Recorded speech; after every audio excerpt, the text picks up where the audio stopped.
Hello and welcome to the Humanity Inspires podcast. I'm your host, Mark Philpott.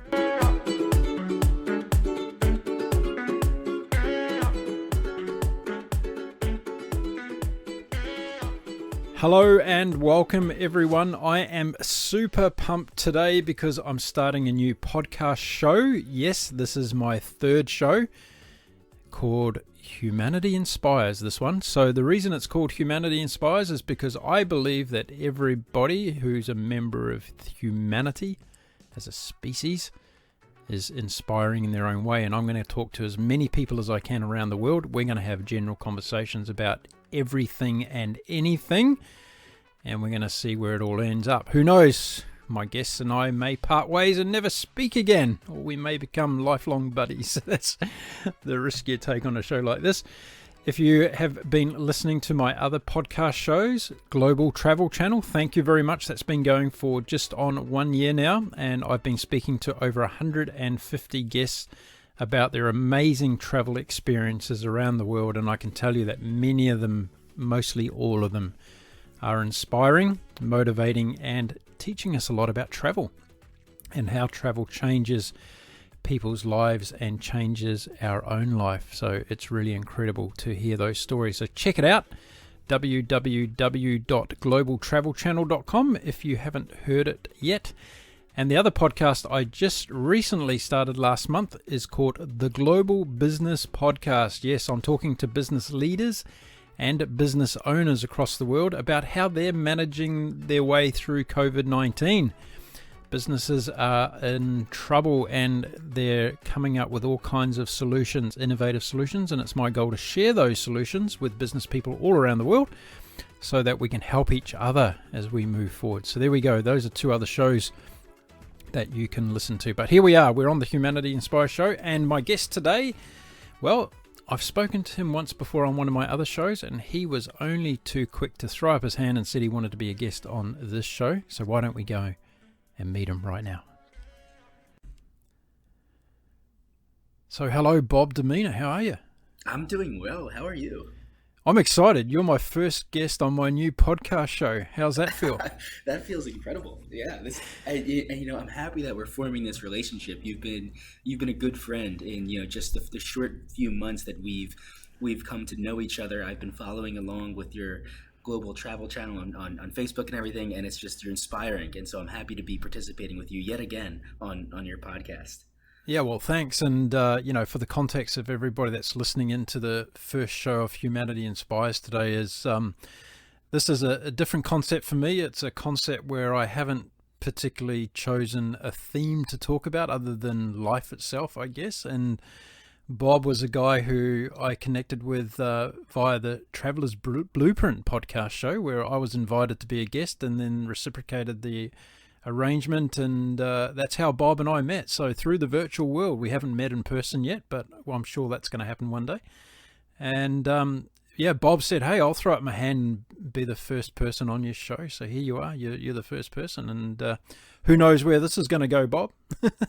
Yeah, no, I think it's a great idea. I think people look for inspiration all the time. There is no shortage of people looking for new ways to be motivated, to be inspired, to learn about the world, to learn about other people. And so the more content like this out there, I think the better the world will become. So I'm happy to be a participant, not only a participant, but the first participant. Yeah, that's a unique milestone in any show, isn't it? You always look back on your first and everything in life and kind of go, wow, way back then when that happened, and all the things that you learn as a result of starting something. That's really what, someone said to me the other day, why are you starting a third podcast show? And I said, well, the first thing is I love doing podcasts. Like, I'm learning so much from everyone that I talk to, and whether it be about the world, whether it be about their life, whether it be just inspirational snippets that just add so much value to what I'm doing in my life. It's just incredible. And if you talked to me 18 months ago, I didn't even have podcasts on my radar as something to do or be involved in. It's just amazing how life changes. Right. Yeah. And this is interesting because this is something that I've thought of myself. With the Traveler's Blueprint, we're kind of stuck in the niche of travel.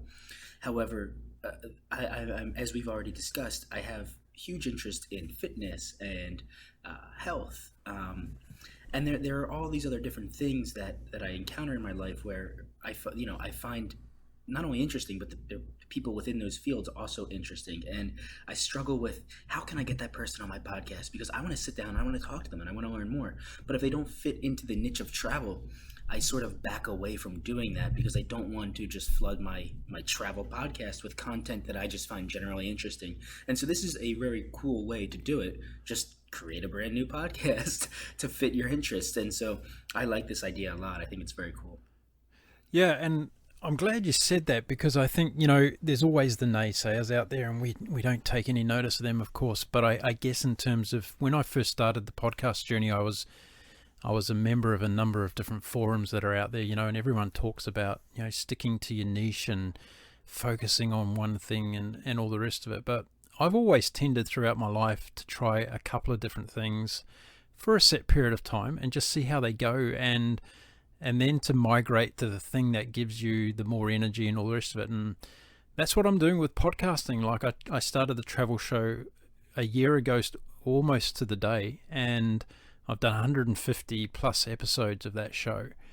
And that journey has been amazing.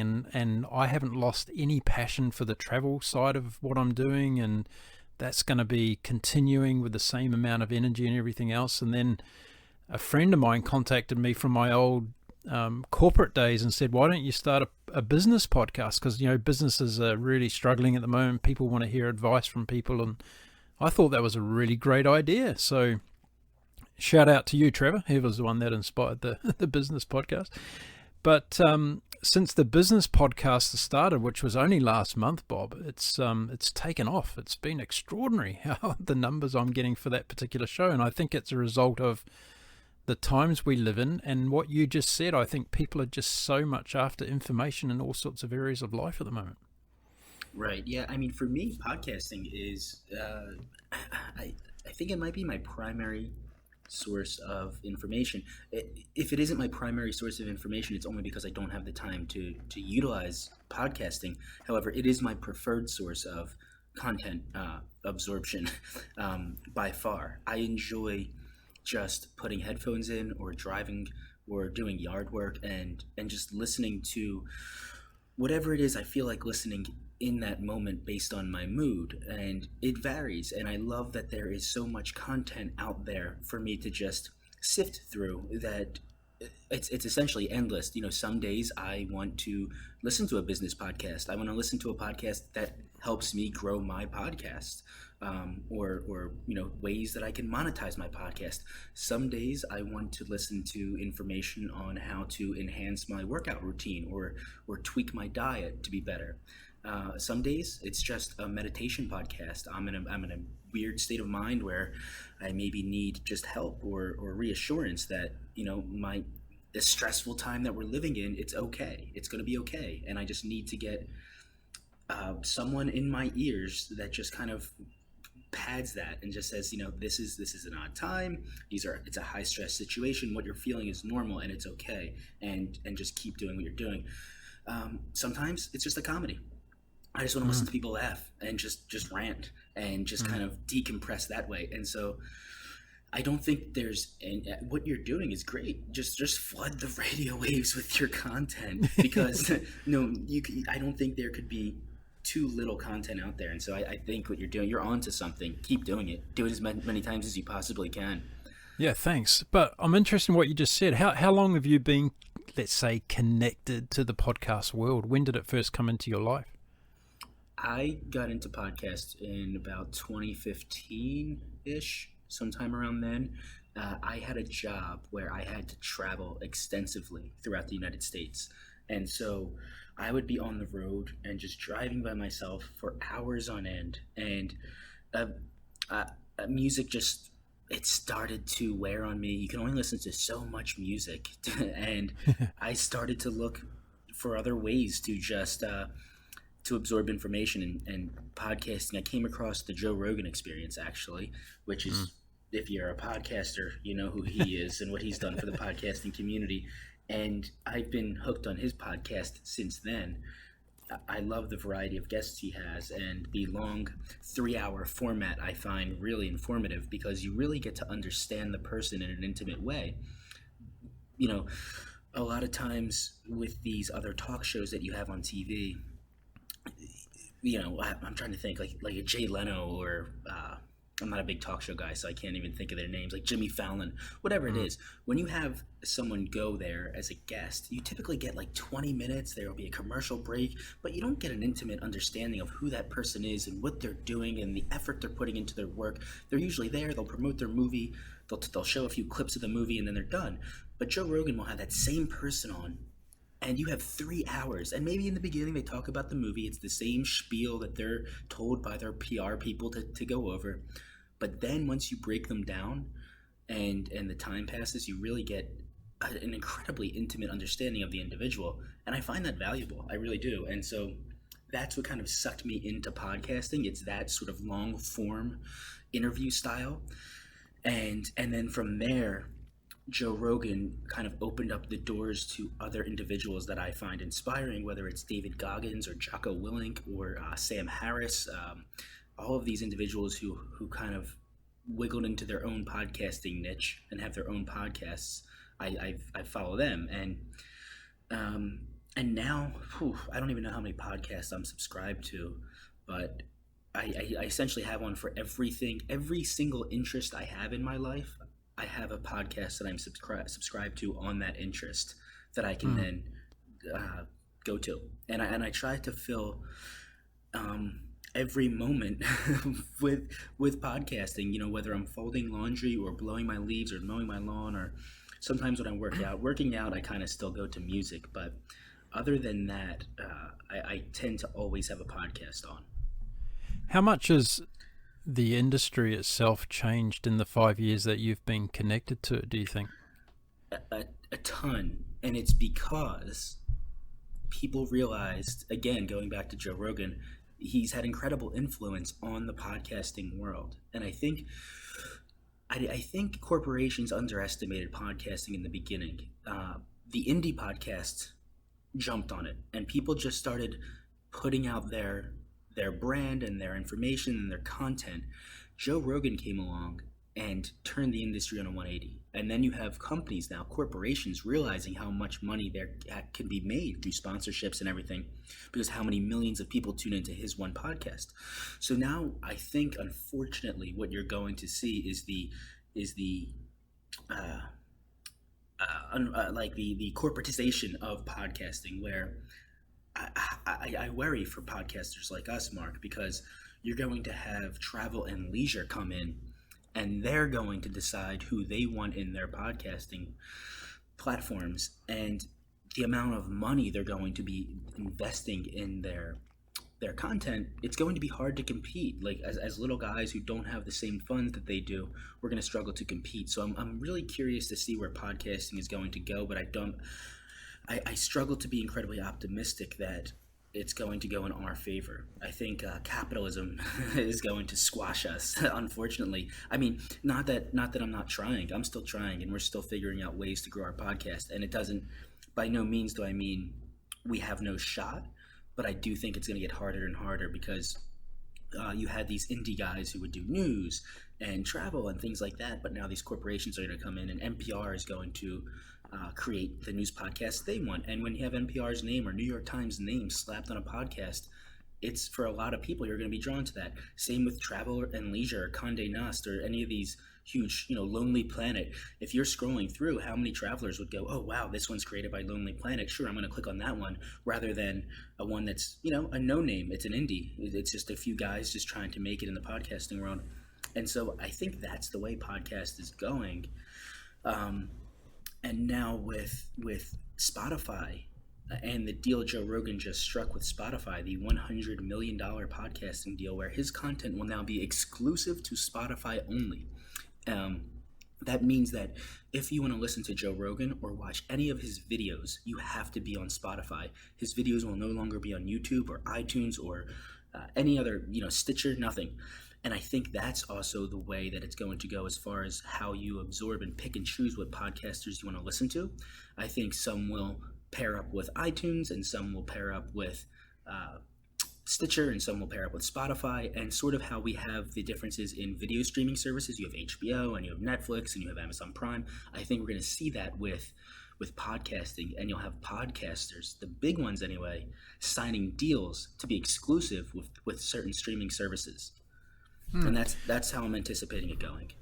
Yeah, I'd like to throw back on a couple of things you mentioned there, because I think that, first of all, if you're out there and you're listening today and you haven't come across the Joe Rogan Experience, go and check it out, because he's a real groundbreaker in the space. And I only came across Joe about a year ago, and I've been addicted since then, and learning a lot from him as well, because I think he's a great mentor in a lot of ways. And going back to some of the things that you just mentioned then, Bob, I think he's a trailblazer in a lot of areas, right? So first of all, if you listen to a lot of people who don't know much about podcasts, they'll say, just make sure your shows are 35 or 40 minutes long. Well, here's a guy that does 3 hours talking to people, right? And he captivates his audience with the way, the style, the way that he goes, the people that he has on, and all this sort of stuff. So to me, if you're really into podcast listening, and if you're a good listener and you're listening for the right reasons, and when I say the right reasons, I'm saying that you either want to be motivated, inspired, or educated. And I think that's always going to be the winner for the podcast producer, because, you talk about the corporatization of podcasting, and sure, there's going to be a huge element of that, but go back to people like Oprah Winfrey, right, who didn't sell herself out in the beginning and stayed true to her own self, and said, I'm gonna blaze my own trail here, right? I'm not going to rely on big networks to take me to where I want to go. Ultimately, she signed deals, but at the end game, she said, I want to be true to myself. And I think for those podcasters who start off, who show their audience commitment and build credibility, and who produce good content, let's face it, it's all about the content, right? So if people are inspired, motivated, or educated by what you do as a podcaster, they're going to stick with you no matter what, because they just like your style, they like your content, they like your guests. So I think there's going to be that inevitable aspect that you talk about, where the corporatization is going to come in.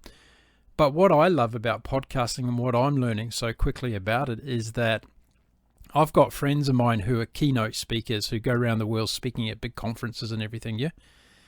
In the last year, I've spoken to a larger audience than those people fill auditoriums around the world, right? And I haven't left my boat. Like, it gives us the ability to touch so many more people. I've got listeners in 97 countries around the world. I can't even speak half the languages. And I just think it's such a powerful medium that if someone gets onto your podcast and they listen to it and they like it. I had a lady the other day write to me from the United States, and she said, I stumbled across your podcast. And I thought, wow, what a great introduction. She didn't even tell me how she found it. She stumbled across it. And she said, I'm locked in for life. I love it. I'm going to binge listen to every one of the episodes that you've made.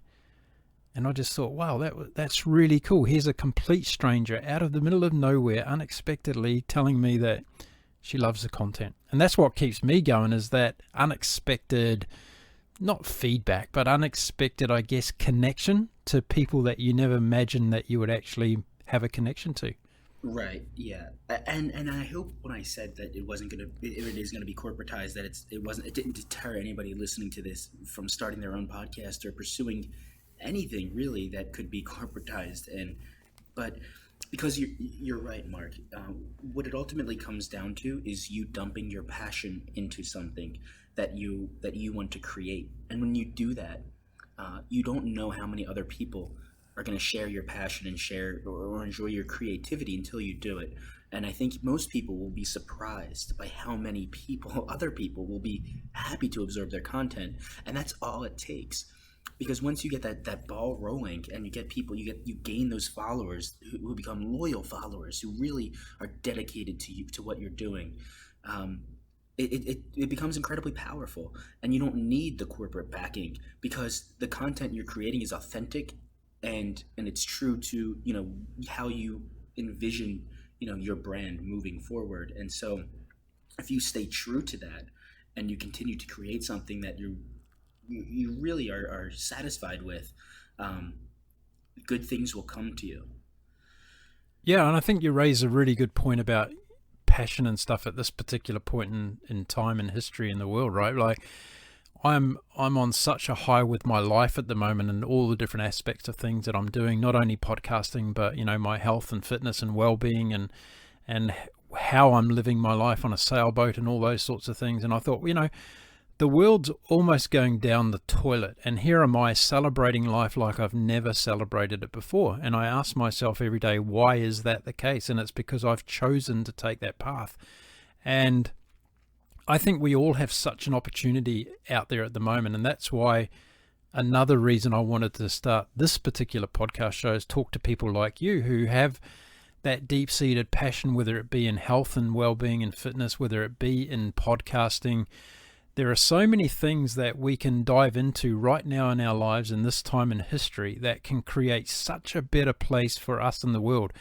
And it all starts with us. Like, I read things every day about, people being fearful of China and fearful of this and that and Black Lives Matters and looting and all these things. The only thing that we can actually control is what we're doing within ourselves. And if we focus on that, then we make the world a better place. And that's what I'm trying to do with everything that I'm doing in my life right now, is to focus inwardly on what I can control, which is my own well-being, my own mental approach to the world that's going on around me, and what I'm doing on a daily basis that I'm passionate about. And at the moment, that's podcasting. And that's my avenue. It's my channel that I've found that I'm connected to. And it's the thing that's giving me so much reward, because it's connecting me with people all over the world who are ultimately teaching me things about life. And that's such a rich experience. Right. Yeah. I think people underestimate how important it is to invest in their own health, whether it is mental or physical. People tend to get caught up in the world around them, and it's hard not to. I struggle with that all the time, where you just get so caught up in the news, which is often very negative, and it's hard to swallow, and it can put you in a sour mood where you feel insignificant and you feel hopeless. But if you try to put that into the back of your mind and understand that it is the reality, but it's out of your control, then you can then focus on what is in your control, the daily tasks, the things that make you a better person, whether it is mentally or physically. But what everybody should be pursuing is their own, gratification with themselves. It's happiness. That's what it is for me anyway. Happiness is my number one priority in life. And so everything I do is motivated by the pursuit of happiness. And it's not always about money, but it's just about finding those daily tasks that end up filling that happiness bucket. And so something that I've done, Mark, to go back on what you said, is for working on yourself, is I've separated my life into sort of buckets, where I have a bucket that is my overall health, and that is both mental and physical. I have a bucket for finances. I have a bucket for my family. I have a bucket for my job, and a bucket for, I guess, like my house. It's tending to my house, whatever it is. And so everything I do throughout my day, I try to fill at least one of those buckets with every task I do. And if I don't, if that task is presented to me and it doesn't fill one of those buckets, I try not to feel bad about saying no. And unfortunately, this can sometimes seem like a selfish approach to life, but my family is part of one of those buckets. And so I don't find it to be, I always am conflicted here, because I've actually been called selfish by friends of mine who need me to do something, and I end up saying no to them because I value my time, and at the end of the day, they didn't fit into one of my buckets. And so I'm sure there's people listening who's probably going to say, you're a dick to your friends, and maybe I am. But again, like, my priority is my happiness and making my family happy and making sure they're taken care of, and focusing on my mental health and physical health. They're such a high priority that I don't really care about anything else. And I don't know if that's a good thing or not, but it's sort of just the way I live and do things. Really interesting concept, and I'd like to explore that a bit, because I think in terms of this, we ban this word happiness around as much as we ban the word love around the world, and I think in terms of when we talk about the pursuit of happiness, one of the questions I'd ask you as a result of that is, where does that pursuit end? Does it end? Is it a continuum? Do you look for being happy for the rest of your life as something that's a goal, or do you get to a stage where you say, okay, I'm actually content with my life now and I'm happy and I don't need to go in pursuit of it anymore? I think it's something that constantly needs work. I think the second you stop pursuing happiness, you'll fall behind. I'm a very go go go, how can I be better all the time type of person, and that does have its own drawbacks, and I do battle like my own anxiety because of that, because I tend to I don't even understand the word relax or sit down or take a break. It's just not in my DNA. I'm not wired that way, and so in that regard, I think I do suffer as one of those people who tends to never be satisfied. So, Mark, maybe there is no end goal for me. Maybe the pursuit of happiness for me is to constantly be moving and finding new ways that I can, or not even new ways, but to continue with what I have to maintain that level of happiness.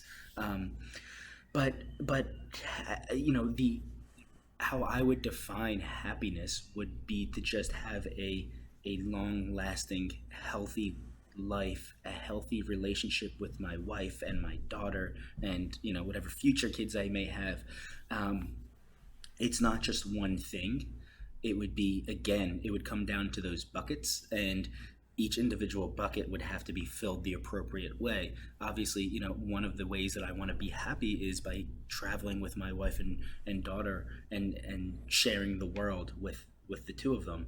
Another way for me to continue and pursue my happiness is to be as fit as I possibly can be. I'm addicted to lifting weights, and I work out 1 to 2 times a day.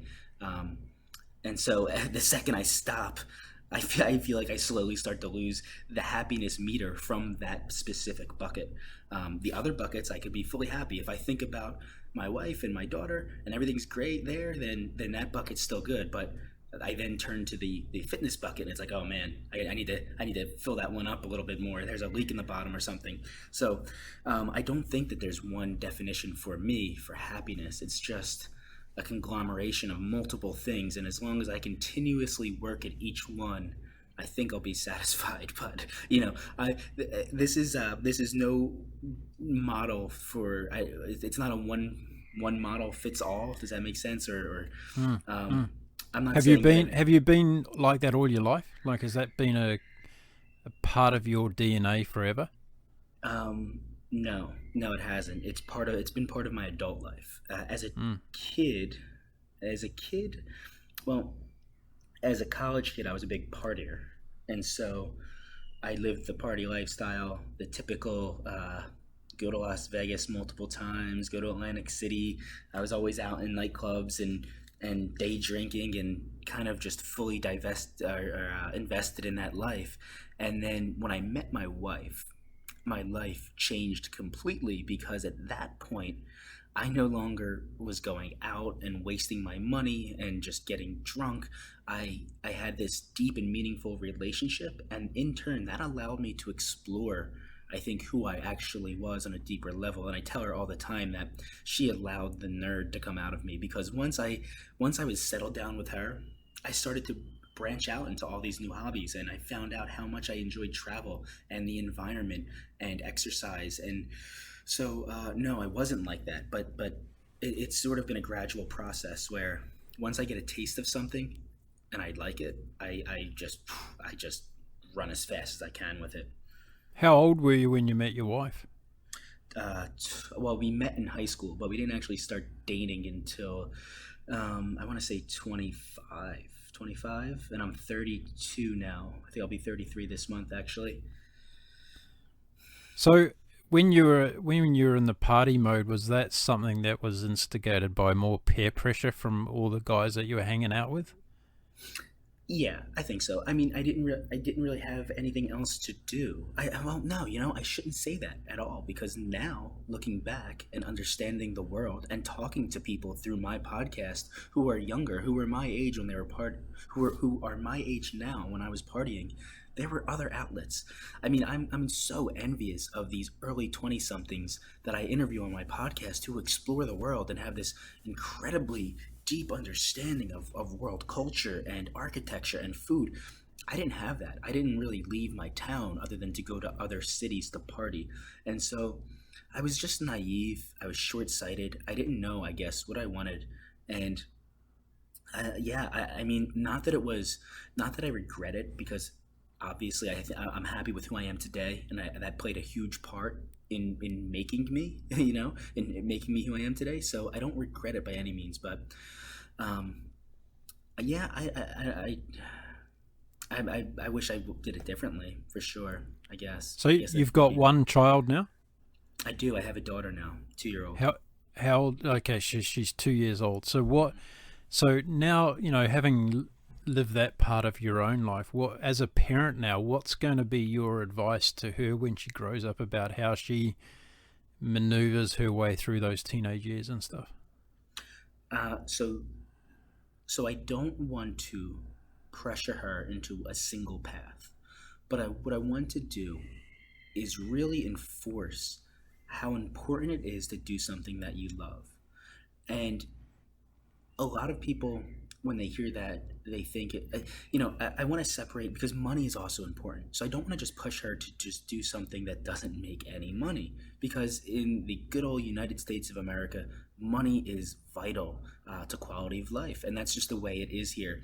And so you kind of need to join the system if you want to have an easy life. That's just the way it is. And so what I really want to stress is to find something that she enjoys doing, what makes her happy, what is her passion, and then figure out a way to make money doing it. Now, at some point, I think it's really important to have the conversation of whether or not what your child is pursuing is realistic.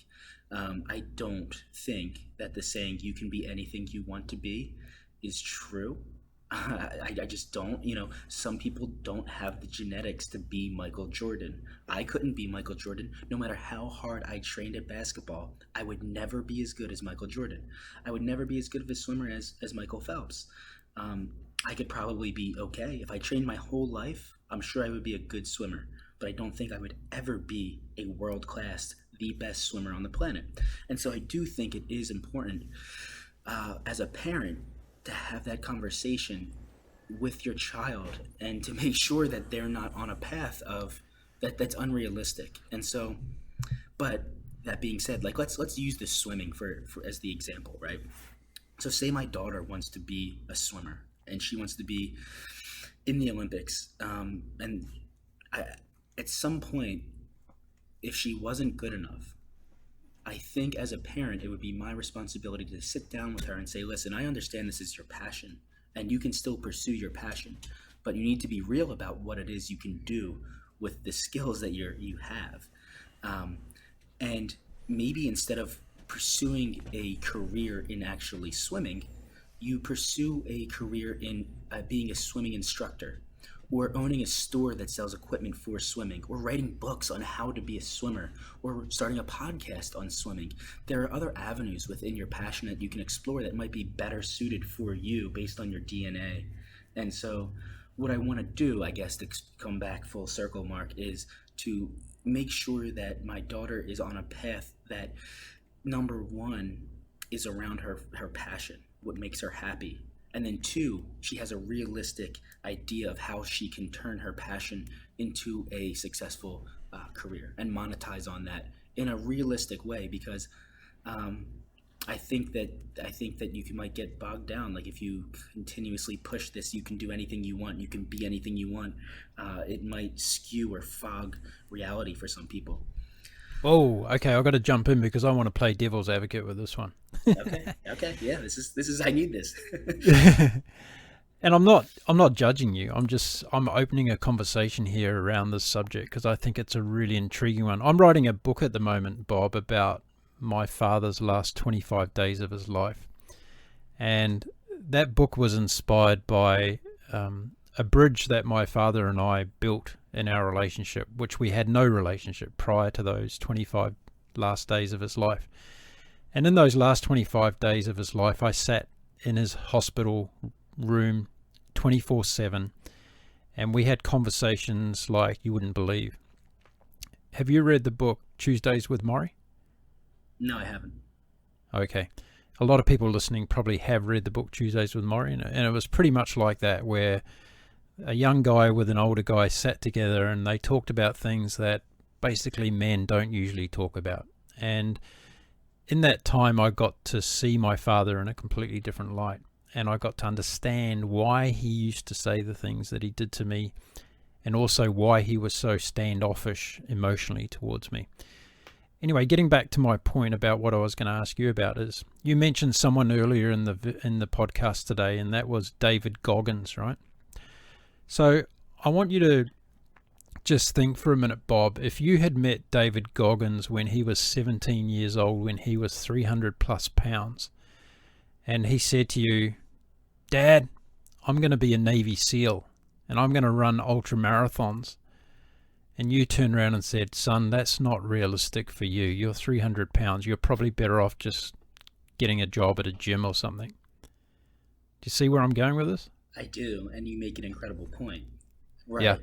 Yeah. Yeah. And Goggins. So let me go on about this, because this is something that I think I see in a lot of parents. And again, it's not a judgmental thing; it's an observational thing, where, and I do it myself. I've got a puppy dog who's 3 years old, and I do it to him, and I create this expectation around what my brain tells me is good or bad or whatever. It's my own judgment call that I'm making, believing that I know what's best and believing that I have all the information vested in me. Now, I grew up as a boy who was a black sheep of the family, who left home when he was very young and basically went out there traveling the world, and I've never stopped. And it was through those life lessons where sometimes I had money, I had a lot of money, sometimes I had no money. And I went from different experience to different experience. So if your daughter grows up and she says to you, Dad, I really understand everything you're saying to me about, being part of the system and making enough money to be comfortable. But the first thing I'm going to tell you, Dad, is I don't want to live in the United States. I want to go and live somewhere else. I'm going to go and live abroad. I'm going to go and experience a different culture. And if your daughter says that to you, then she's immediately putting herself into a completely different economic zone, because the culture outside of the United States in a lot of places is not so focused on money. And if your daughter said, I'm going to go and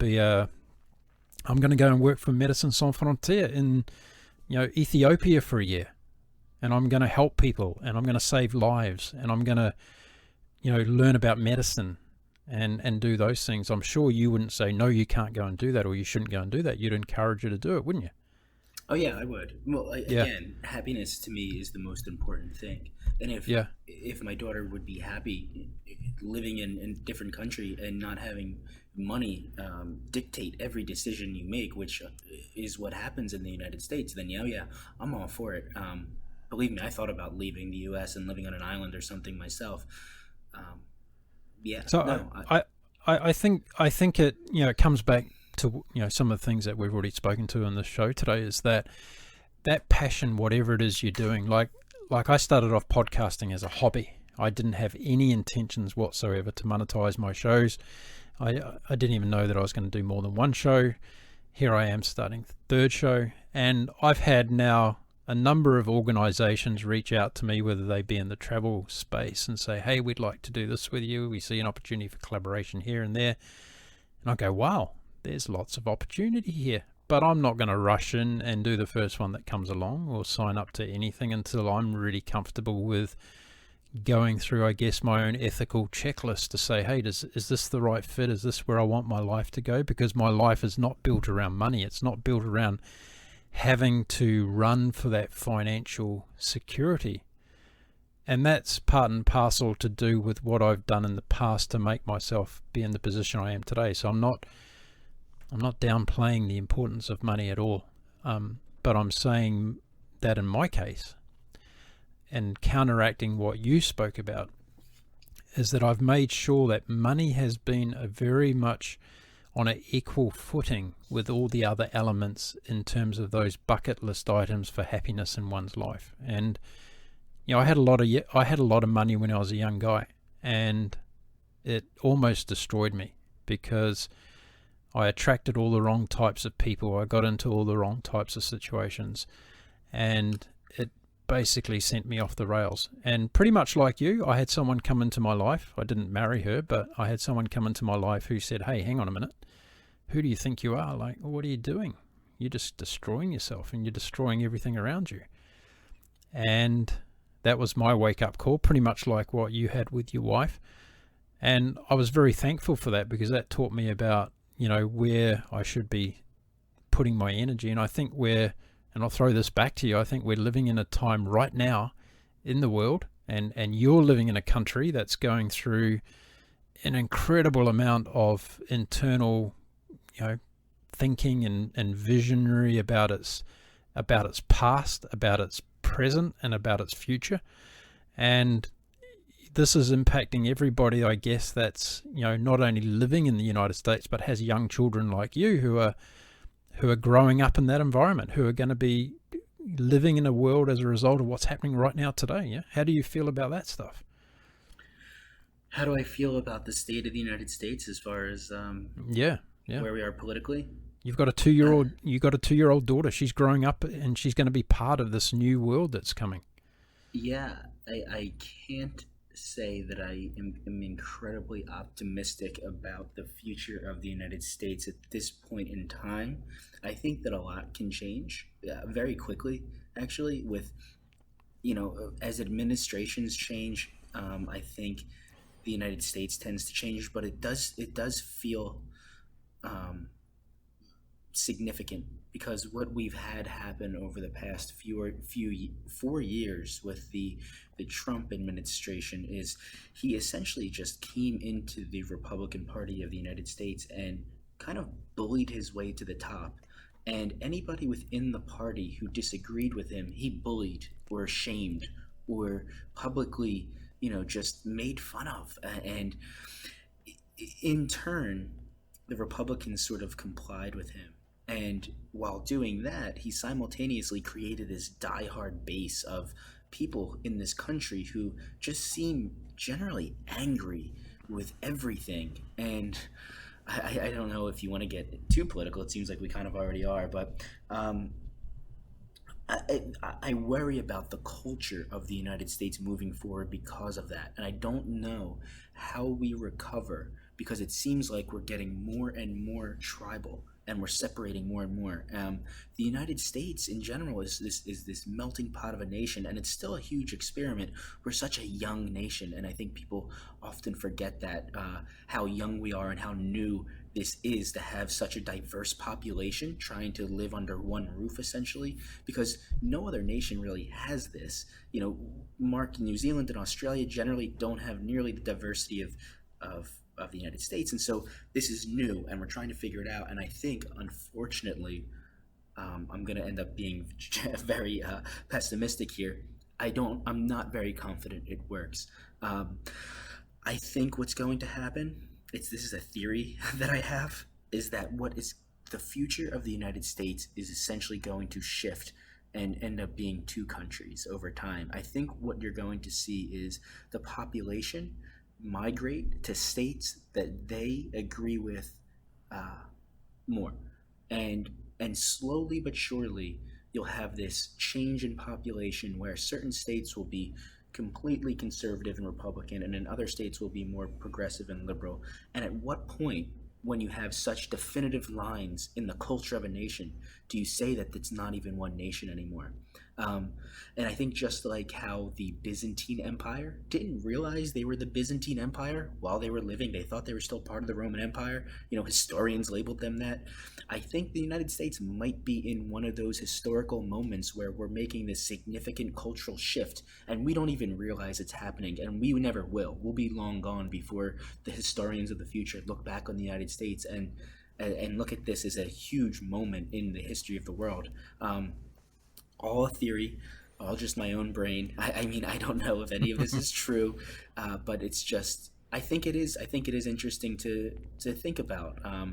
And so going back to your question, am I happy with the state of the United States or the world in general for my daughter?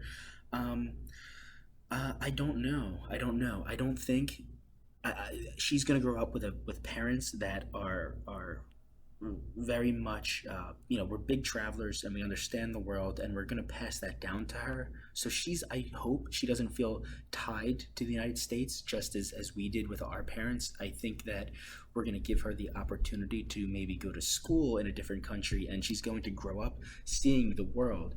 And so for a lot of Americans, you think this is the only way of life. You have to live here. You have to go to school here. You have to get married here and stay here. But I like to look at myself as a citizen of the world. I enjoy other cultures, and I don't want her to feel bogged down. And so while I'm very pessimistic of the future of the United States at the moment, I don't think it's going to ruin her future, because I think there are other opportunities out there. She can go to the Faroe Islands and be a fisherman and remove herself from the drama that is the United States and live an incredibly good life. So there are other options out there, but I don't know where the United States is headed politically. It's tough. It's tough to be an American citizen right now. I feel like we are in sort of a movie. It's kind of surreal what's going on here, and just incredibly unfortunate. And I think we're too culturally diverse for our own good, and I don't know if we can ever come together on certain issues. And if we don't ever come together on those certain issues, I don't think we'll ever move forward or progress. It's a constant battle with everything, and it's a shame that it's come down to that. I know there's a few people listening that would probably want me to give you a geo-cultural update on Australia and New Zealand after one of your comments, but well, I mean, and I didn't mean, I understand that there's diversity there. I know that there's like an indigenous population and everything, but I don't think, I mean, correct me if I'm wrong, but it's not as diverse as the United States, right? Yeah, it is.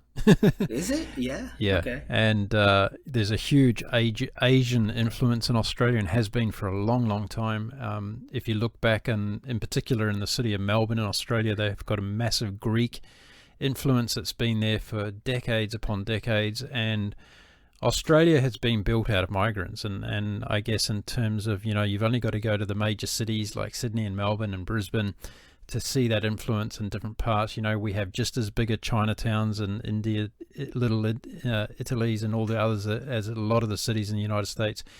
Population-wise, we're a lot smaller. However, the ratio of immigrants to this country is as diverse as the United States of America, and therefore the founding history and development that's taken place economically, spiritually as well. And also from a sporting point of view, soccer's become quite a big soccer nation, and that's only come about because of the huge amount of European immigrants that have come to live in this country and call Australia home. New Zealand has a huge Indian population, and has, for many, many decades, who add a lot of value to the community in lots of different ways. And, your next trip down under, Bob, you should engage in these multicultural diversities of these two countries, because it's really what has formed them both to the stage they are. I'd like to ask you a couple of things about the United States, because we people who are sitting on the outside looking in, we don't have all the answers, of course, and we don't have all the information that you guys do.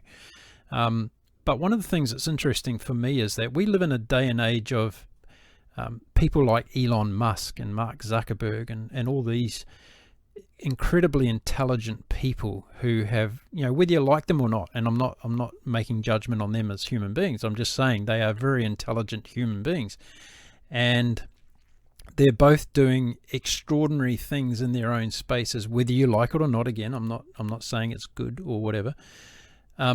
But here we are in America from a political standpoint, and you have two men in their 70s who are battling it out to take supremacy of the political position. Do you think it's not time in American history where younger, more dynamic and equal genders come into power so that the country can be led in an upwardly mobile and technologically advanced capacity that America's always been to the world? Do you think it's time for that? Yeah. Oh, I think it's well past time for that. I think, though, that in America, money buys elections, and that is what runs our politics. In America, I'm in a typical American fashion. I'm not super familiar with Australian politics, but in America, corporations pay these politicians to push legislation in their favor. You have Walmart paying for laws that benefit their company. And so as long as we continue to allow money to flood politics, we are never going to see any sort of progressive change. And that's why Joe Biden is the one competing against Donald Trump, because Bernie Sanders or any other, grassroots candidate has no chance in competing with the corporate structure of the political system in America. There's just no chance, and there never will be. And so I'm not very optimistic that will change, because in order for that to change, a politician will have to come in place and end up in a position and push legislation that goes against their own best interest. You need to remove money from politics for anything to actually change. And so there is definitely a ripple happening, and you're seeing people wake up to this. Young people are getting more involved in politics in the United States, I think, and I think social media has helped that. But I don't see the United States changing significantly in my lifetime. And so, Mark, I think where we're born is a roll of the dice. I think it's pure luck. And some people have the roll of the dice, and they're born in countries that are incredibly poverty-stricken with a malnourished population, and they just struggle to get clean water. And my roll of the dice brought me into a nation that is great in a lot of ways.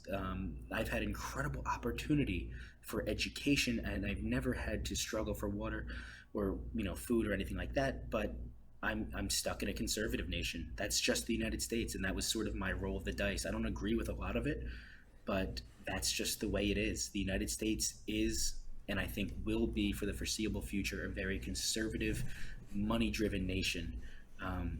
And I think old people, these old white men, are going to be in power for quite some time. It's not going to be easy for these younger people to come in and uproot a system that's making so many people so much money, because the people in charge are not going to vote against their own interest and lose out on these billions of dollars.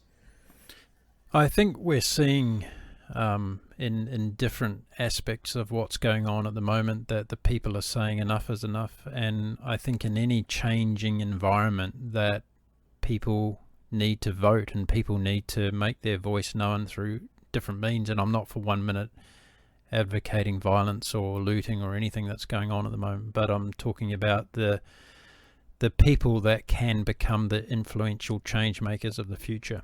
And you're right, there are some very bright young political minds in the United States today, and someone like Andrew Yang and these people who are really, really progressive in terms of their thought process. And I'm not sitting on one side of the fence or the other when it comes to politics, but I just find it really interesting that around the world we have this dynamic at the moment where there's a lot of divide in a lot of countries, where the two political party system has created this divide, and that we have this thing called the media, which promotes division all of the time, and people, I think, are generally sick and tired.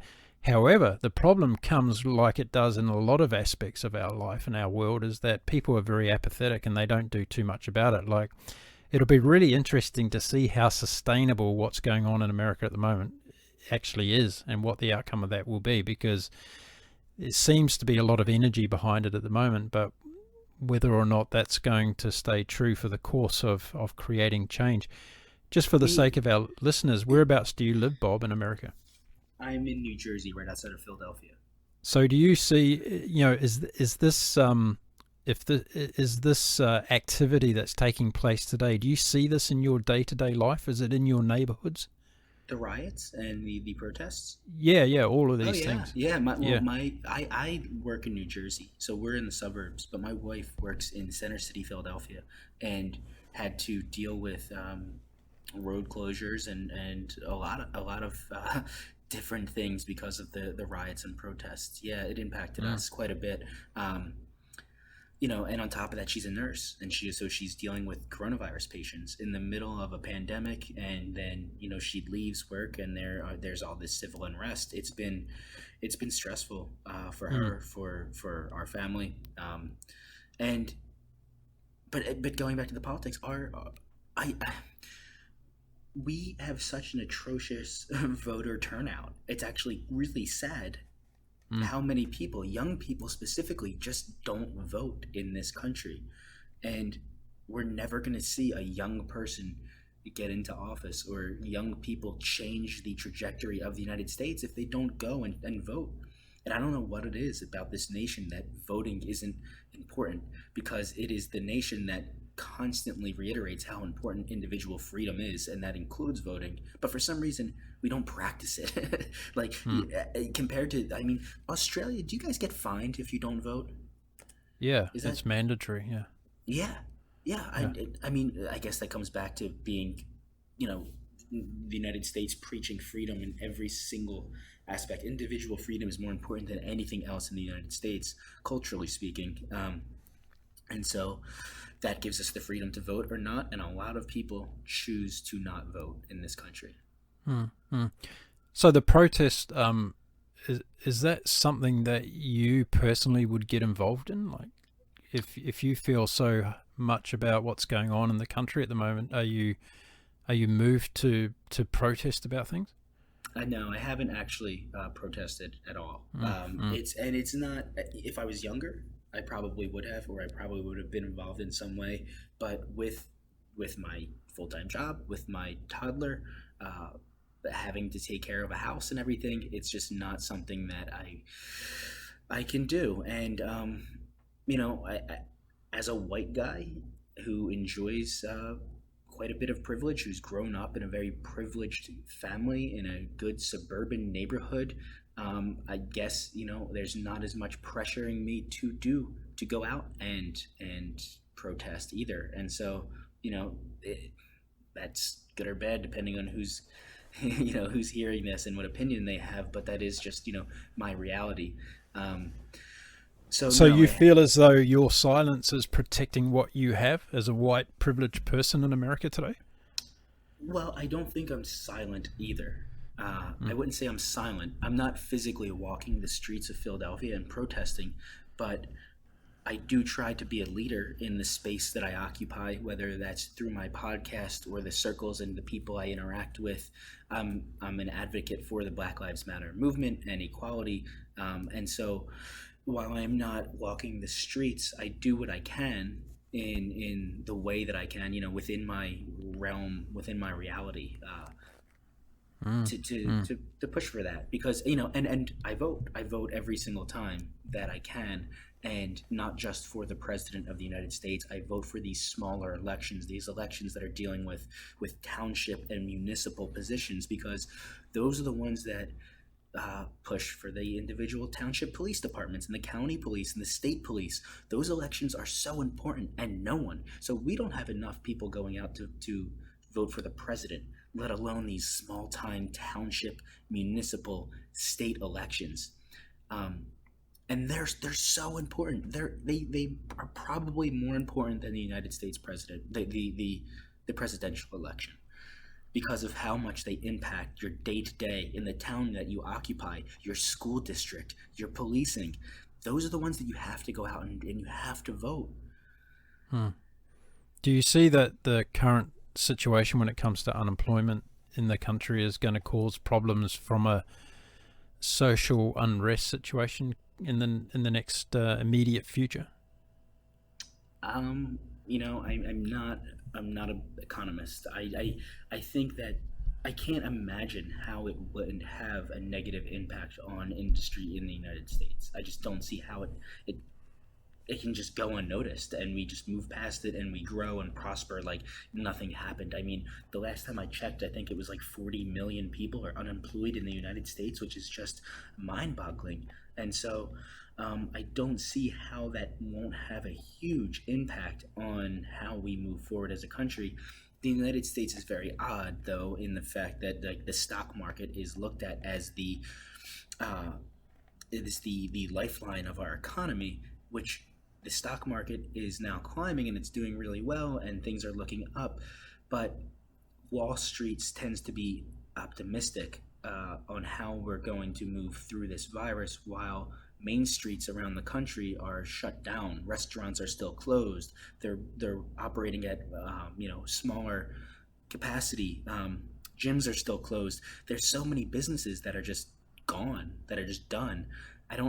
I'm trying to still figure out where the optimism is coming from for the stock market, but I think there's going to be a significant ripple effect from this virus that we haven't even begun to feel yet, because it's not even over. The United States hasn't even squashed the first wave. We're still riding it out in a very real way.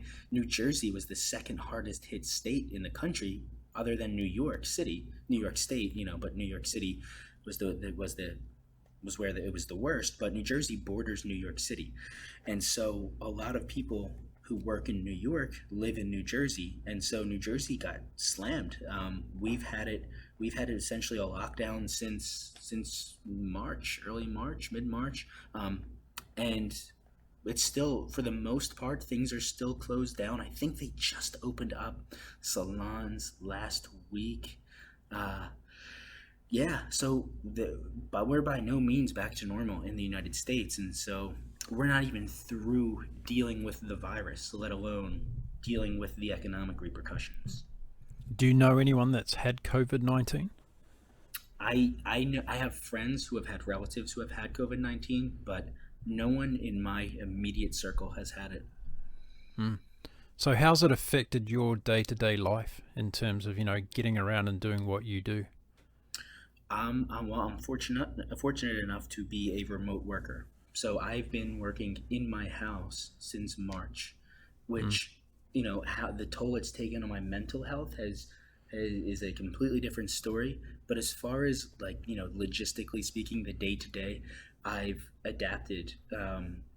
I made it a priority to adapt and ensure that I was still going to be productive and not let this ruin the hard work that I've put into my life. So I figured out a way to continue working out, to continue being productive at work, to continue being a good husband and a good father. So it hasn't, I don't leave my house really anymore, but the day-to-day, the priorities that I set for myself, those buckets that I talked about earlier in the podcast, I'm still doing what I can every single day to fill those up. What did you find the hardest in the beginning when you talk about some of the mental struggles? What were some of the things that you found really difficult to deal with? To be honest, it wasn't the beginning. It's been recent that I'm really getting hit with this. I'm just so isolated. I haven't hung out with friends in so long. My parents, I just started seeing again, but I'm spending all day in my house. And, I wake up and I exercise in my garage. I wake up at 4:30 in the morning. By 5 a.m. I'm in my garage. I exercise from 5 to about 6:30. Then You've been hanging out with Mark Wahlberg. Yeah, he's a good guy to mimic. He's up at 4 o'clock in the morning working out, isn't he? Yeah, I think so. Jocko Willink. I don't know if you know who he is, but yeah. I've seen him on. Yeah. Yeah. So yeah. I mean, I work out, and then I bring my How daughter many to the hours a night do babysitter. you sleep? 6. 6 hours a night, and you Hmm. survive off that. Any more, and I get groggy. That's my sweet spot. Have you ever meditated? I meditate for 10 minutes after my workout in the morning. Every day? I try to every single day. Yeah, every How do morning. you find meditation? I some days it works and some days it doesn't. Most days it does work, and I have a very my mind races a million miles a minute, and I have a million different thoughts and a million things I want to get done. And so for me to take that 10 minutes and just focus on my breath and focus on the sounds around me and appreciate that I just merely exist around everything else, and I have most of these things are out of my control. It kind of helps me reset or recharge my battery for the day. And so I find it incredibly important to my morning. How did you find meditation? Uh, Or how so did meditation find you, I should say? this is through, I'm trying to think. So Sam Harris, are you familiar with Sam Harris? Yeah, yeah. So he's a big one. He has a book called what is it called? Waking Up. I think it's about Mm. finding spirituality without religion. So I'm not a religious guy at all, Hmm. but I still try to practice spirituality. And so I bought his book. I actually haven't finished his book because, to be honest, he has a very monotone voice, and it's hard for me to to focus on it without Mm. getting too bored. But he also has a meditation app that I've found really useful. So I'll play that in the morning, and he kind of opened the door to meditation for me. And I've kind of explored other people and other ways to do it here and there, but I tend to just I exercise, and right after I'm done, I sit down on my yoga mat and I take 10 minutes to close my eyes and get ready for the day. But yes, Mm. Sam Harris, I think, had a big influence on that. How long have you been doing meditation for? Just a few months now. Okay. Yeah, And not too long. have you found it changing you in any way? Yes, I think so. I think so. It's still a work in progress. I think meditation, just like anything else, takes practice. Just like training your body to lift weights or training your body to stretch, and do yoga. It takes a lot of practice to train your mind to really reap the benefits of meditating. And so I think I'm still in the learning phase of it, but yeah, I've been finding it useful, and I think it's helping me prepare for my day in a better way than I was, and so that's why I'm still moving forward with it. Mm. So this anxiety that you're experiencing of recent times of not being able to get out and about, is it because of the length of time you've been in lockdown mode? Is it starting to wear from that point of view, or is it just the physical surrounding that you're getting sick of, or what is it in particular? Both, Mark. I Mm. mean, as you Mm. can tell, if you're listening to this, I enjoy talking to people. So I'm a talkative guy. I'm an extrovert. I'm outgoing, and I enjoy being very social. And that's gone. That part of my life has come to a complete halt. With other than talking to my wife, there has been no real in-depth conversation with friends in person since March. In addition Mm. to that, I host a travel podcast. I'm a huge traveler, and now that's gone too. I've Mm. had trips canceled, and so now my physical environment is is just monotonous, and my daily routine is monotonous. Not that it wasn't monotonous before going to an office and stuff, but at least when I would go to my office, I would be able to talk with my coworkers. And so I think it's a mixture of being alone and then Mm. being in the same environment day in and day out and not leaving my house. And so it's I'm really starting to feel it as of late, and I can't wait to just, I don't know, go anywhere. Mm. And what's the likelihood of New Jersey easing restrictions so you can get out and about more? I don't know. We were one of the hardest hit states, and now we have it under control. I think better than almost any other state in the country right now. But the governor seems to be doubling down on the the closures and everything because obviously he wants to maintain this, and so I try not to judge someone in his position on what he should and should not do, because I'm by no means qualified to make those decisions. And in a lot of ways, I don't think there is a right answer. It's just which answer hopefully has the smaller risk. And so I don't know. I don't know when New Jersey's going to get back to normal. We had a nice trip planned to Italy in September. That obviously is not going to happen. And I think what we're going to do is just get a cabin in the woods somewhere. And I mean, unfortunately, we're going to be isolated. We're going to be hanging out together, but at least we'll have a change of scenery, change of pace. We're going to maybe leave the electronics at home or in the car or something, and just, I don't know, decompress. I'll bring my meditation. I'll bring my app for Sam Harris. I'll bring my yoga mat, and maybe bring a kettlebell or two, and just take a break from life. And I don't know, try to remove myself from what has been this really odd existence the past few months. Have you done anything that's created a new hobby or anything since you've been in this lockdown mode? Has something new, as far as a new activity or something, come into your life, or you've just been doing what you've always kind of tried to do? No, I kind of just doubled down on what I enjoy doing. So, I mean, I'm a big weightlifter. I like yoga. I do the meditation now. I'm a big reader. I read almost every night. And then the podcast takes up a ton of my time. And so I try to capitalize on the downtime by just doubling down on the things that I've already enjoyed doing. I haven't picked up anything new, but I've by no means been letting this time just slip away. I want to share, I guess, and again, it's not a preaching scenario, it's just a sharing scenario in terms of my journey with meditation, because I was introduced to meditation some time ago, and I really only started adopting it mainstream in my life about over a year ago. So I would say about 14 months ago. And I started off using an app called Let's Meditate, which is a great app because it's got lots of different meditation sessions in it, and they're mostly guided meditations, so you can actually sit down or lay down and be walked through the process, so to speak.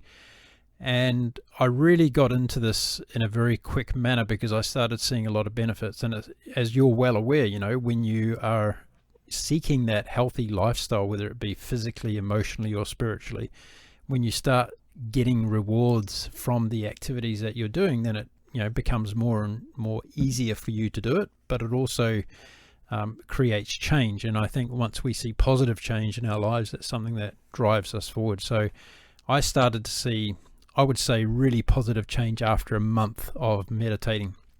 And then I kind of weaned myself off the app and started to meditate without the use of the app because I wanted to, I guess, have that sense of ability that I could do it everywhere and anywhere I wanted to. I didn't want to be linked to my phone in terms of having to have it on my phone. And now every day I meditate for between, I'd say, 30 to 45 minutes sessions where it's non-guided meditation. And being fortunate that I live on a sailboat, I'm able to be close to water, and also soaking your feet in water, and salt water is a really, really good thing to be connected to the universe as well. So I have to say to you though, Bob, that in the course of, I would say, out of the 14 months, I'd say the last 6 to 8 months, I've had the biggest shift in my life when it comes to mindset because of meditation. And I purely put it down to that because at that stage I hadn't changed too much else in my life, so I couldn't attribute it to that. So it was the mindset in terms of allowing me to, and it's really interesting listening to you today because you sound like a younger version of me, and I was the guy that never stopped. I was probably getting 6 hours sleep a night as well. Couldn't wait to start something else or do something or go somewhere, or I was just non-stop and my mind would not switch off. And that became a detriment to me because I started getting physically ill through all sorts of different little things, like I would have rashes on my body, I would feel weak, I would not have a good appetite, I'd eat too much junk food and all this sort of stuff. So through this change of patterns, and I look at, I've just started creating what I call a healthy lifestyle program that I'm starting to promote online. And I've kind of put it into context that there are 6 activities that I think are critical to one's well-being. And I thought, okay, the way that I'm going to do this to change my life around is I'm going to live every day. And it's very much like what you do with your buckets. I've got 6 buckets that I live by every day. And the first one is sleep. So I know for me that, and we all know the scientific data's out there to prove that if we don't get a good night of deep REM sleep, that we are not going to be able to function at the level that we have the capacity to function at. And it's not to say that we can't function, it's just to say that we're not going to be as good as what we could be. And this is where David Goggins came into my life, because I came across somebody who really mentally approached this whole subject of well-being in a way that I could, one, relate to. And I just love the kick-ass attitude the guy's got, right? Because that's what it's about. I'm sick and tired of, walking around on tippy-tip toes with people and saying, the fact is you live a really mediocre life, this person I'm talking to somewhere. And, the reason you're living a mediocre life is because you're not getting off your butt and doing something about it. And, this is what Goggins is all about, right? There's no excuses. You just get out there and you do it. And I use that Goggins mentality to change my life around and say, rightio, if I'm not sleeping well, why aren't I sleeping well? It's not only because of what's going on in my head, it's the crap that I'm eating before I go to bed at night. Like, it's the bar of chocolate that I've just demolished, right? So I went through this, I guess, very strong awakening within, and it was, it actually came out of just absolute lack of respect for myself, because I got to the stage where I thought, hang on, you've tried all these diets over the years, nothing's worked, and you've tried, you used to be an athlete. Like, I was running marathon. I've run 67 marathons in my life, but after each one I'd hoe down some Big Macs, and I'd have some Coke, and I'd have some chocolate bars, and I just didn't know how to do it properly. Well, I did know how to do it, I just ignored it, right? So I decided to become accountable, and the first thing I did was I did a 48-hour fast. Have you ever fasted before? I've done intermittent fasting. Yeah. Okay. Never multiple day. Okay, so I started off with this whole 6 bucket approach to a new lifestyle by looking at, okay, let's get all the scientific data together. And I'd been intermittent fasting for 6 months as well, and I'd got a lot of benefit from that. So I thought, okay, what I've got to do is, the first thing I wanted to do was get myself off processed sugar. And I thought the way that I've got to do that is I've got to go cold turkey. And cold turkey is not going to happen over 16 hours of intermittent fasting. I've got to go for a few days. So I decided for my first approach, I was going to do a 2-day, 48-hour fast. And I tell you, Bob, I had no idea what I was in for. I had no idea how my body was going to react to this. And I found the first, 16, 24 hours a breeze, because I'd basically been intermittent fasting anyway. So when I got to that 16-hour period, I was fine. But then heading up to 24 hours, when my body was craving for food, I found it really, really difficult. And on my first attempt, because I actually had to do it twice before I made it, I only made it to 26 or 27 hours in the first attempt, and then I had to have a bowl of pasta. And I was so annoyed at myself and having that bowl of pasta that I said, okay, as soon as I finish this pasta bowl, I'm going to start another 48-hour fast. So I did that, and the second time I breezed through it. I really got through to 48 hours with no problems at all. And from that day, which was now 9 weeks ago, I haven't had one cheat meal, and I haven't had any processed sugar at all, not once. And I basically went completely cold turkey. Since then, I've done another multi-day task. This time I fast, I did a 72-hour one, and I really breezed through that one. Like, I could tell through the difference in my body mechanisms that everything was in line. Yeah. Now, as a result of doing that, starting that process, I started sleeping a lot better. I started having amazing night's sleep. So sleeping like I never have slept before. 8 hours to the minute, solid, deep REM sleep, uninterrupted.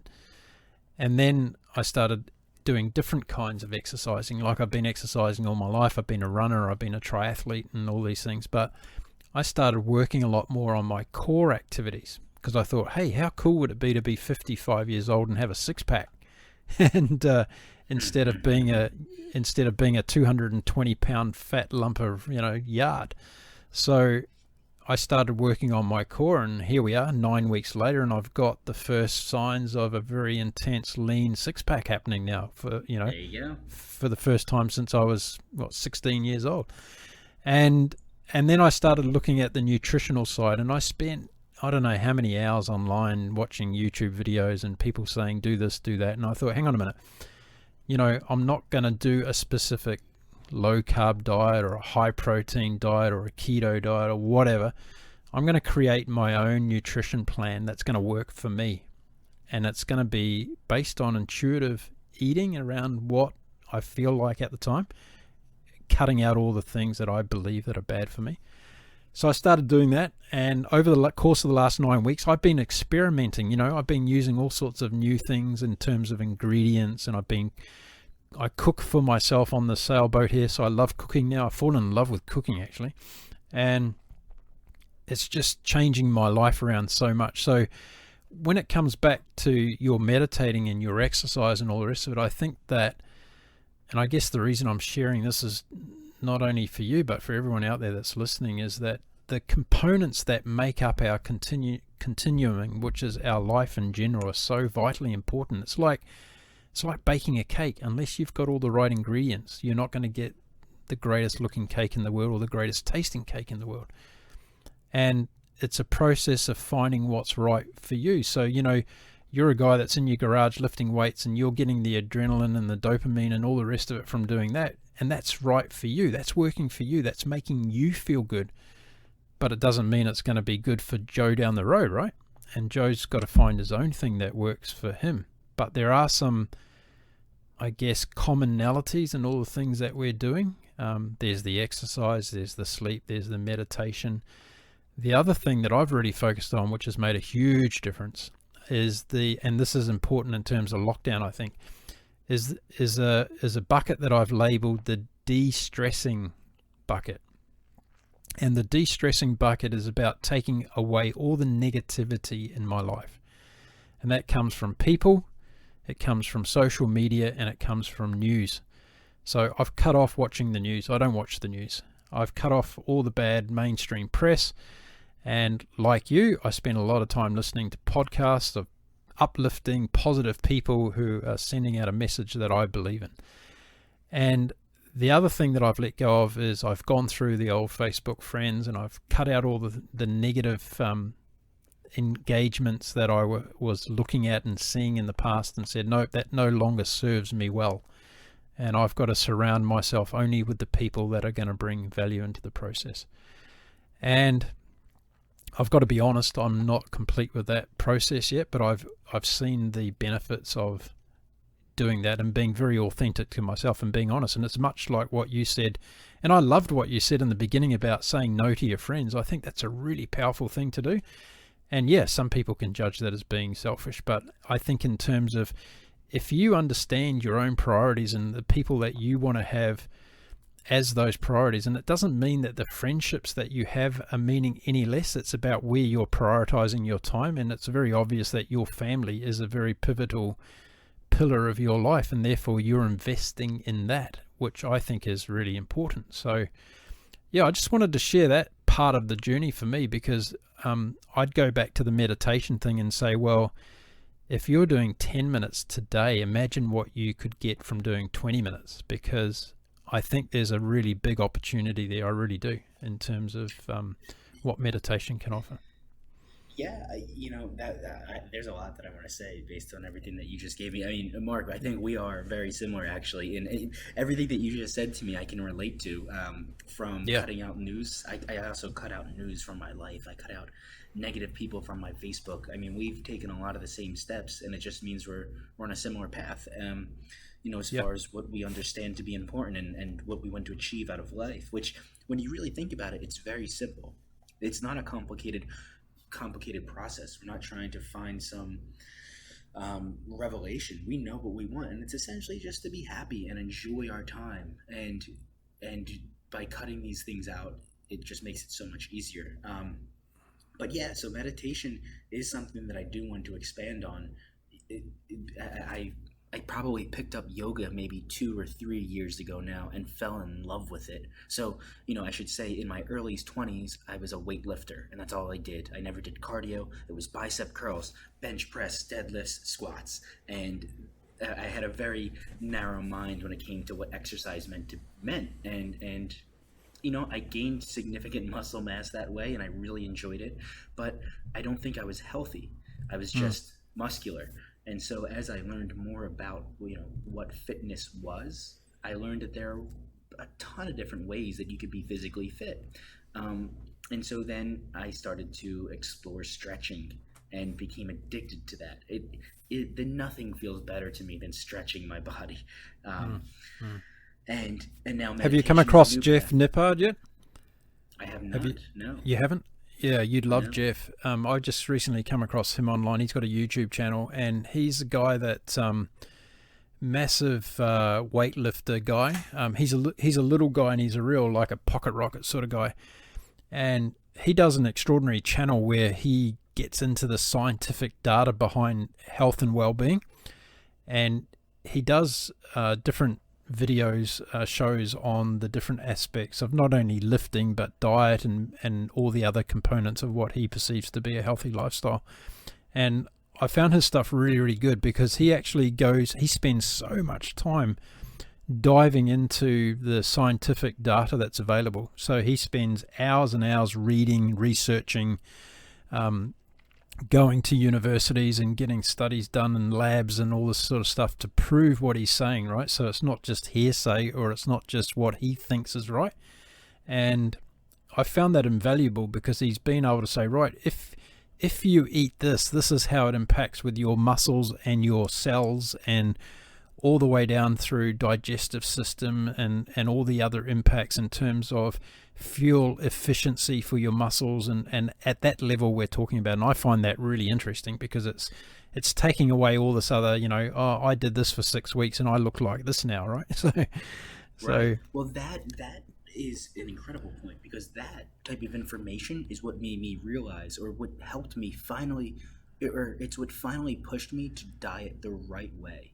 Because for a long time, without understanding what each individual micronutrient does in your body, you lack the motivation because you're just not understanding what it does. So the education on the food you consume will help you make better decisions, because when you understand what you're putting in your body, you're going to make the decision that benefits your body. Now, sugar's the big one, right? So, Mark, what you did is kind of extreme. Now, me playing devil's advocate on you for a minute, personally, if I had a friend, I don't know if I would recommend that. That's something that you really need to be dedicated to doing.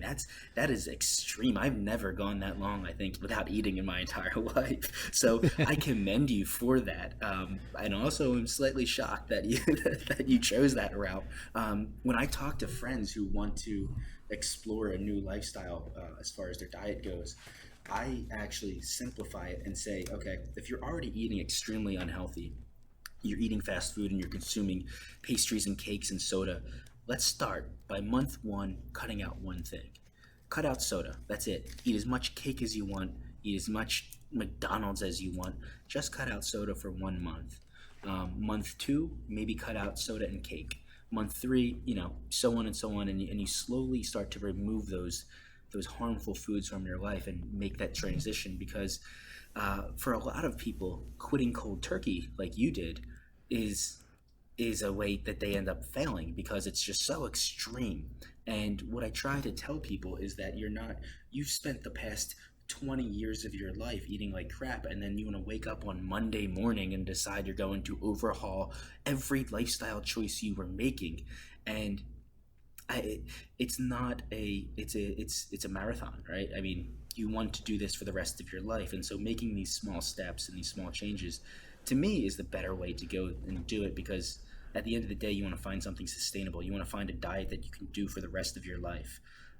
Yeah, I want to agree with you. I think in terms of I had explored that way of doing it previously over a long period of time and it didn't work. So, by trying to cut out things, I always found myself going back to that comfort food for whatever reason, because, the mood swings, the energy level changes.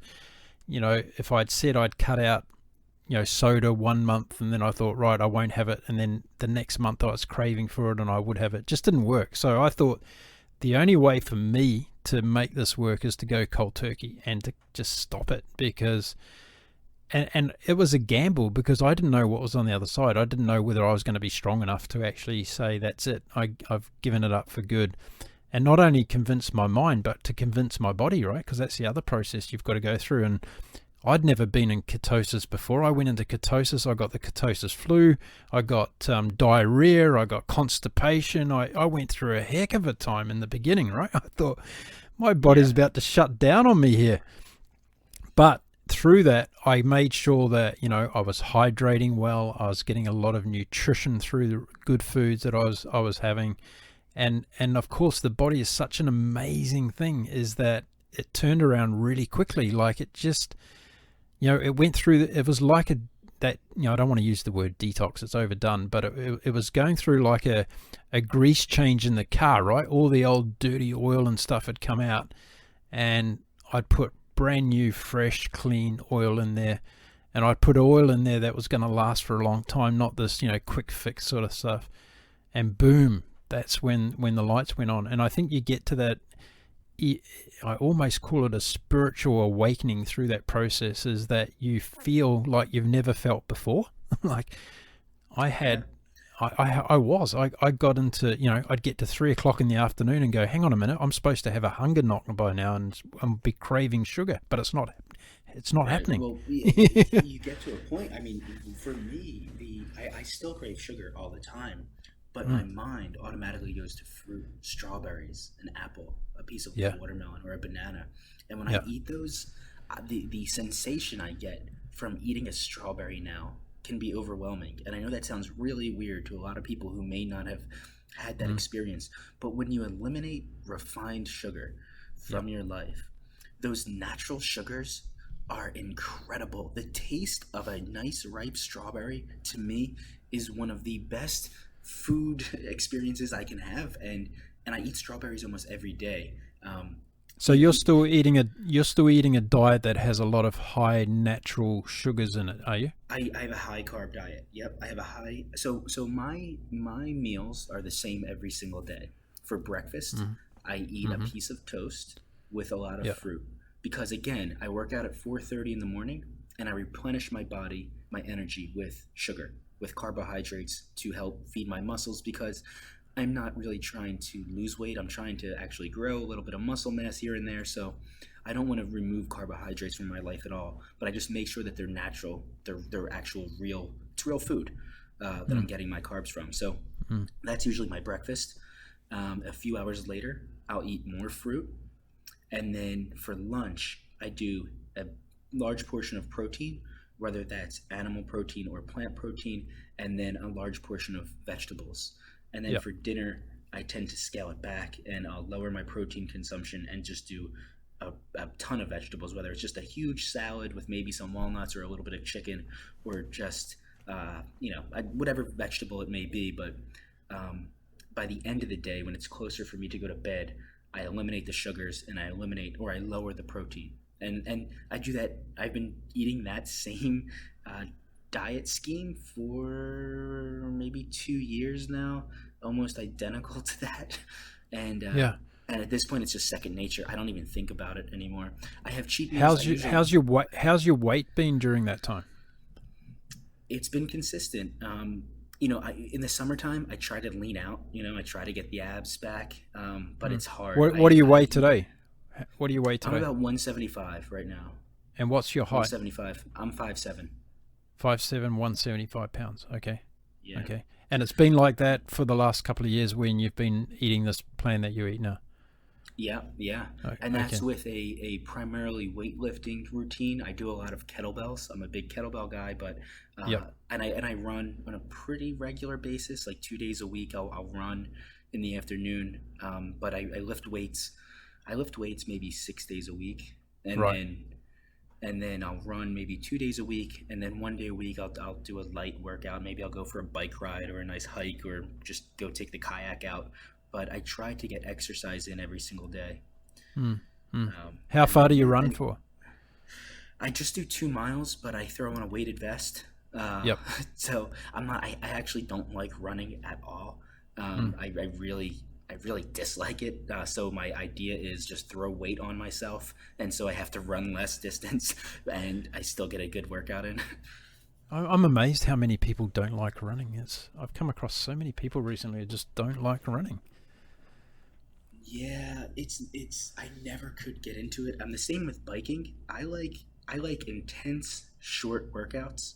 So Yeah. running to me is just kind of it's too long. Same with biking. I don't want to bike for 50 Yeah. miles. I'd rather just put in my effort in 45 minutes, just go as hard as I possibly can, throw the weights in the air and be done with it and burn, a few hundred calories for me.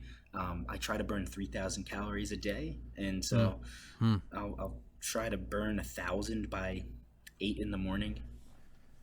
Do you eat a lot of meat? I Well, I don't know what you would call a lot. I eat meat almost every day.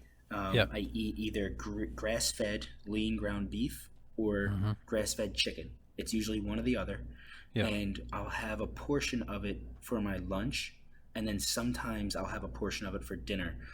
I am getting to a point where I'm exploring more plant-based proteins, just because one, I want to switch it up a little bit. I want to try it. And so I've been incorporating chickpeas and lentils and different types of beans, black beans, kidney beans, and things like that into my diet, and have Yeah. lowered my meat portions, but I'm by no means going vegetarian yet. Yeah. Yeah. Okay. Have you come across Rich Roll yet? No. You want to check out his podcast. So it's RichRoll, Rich Roll.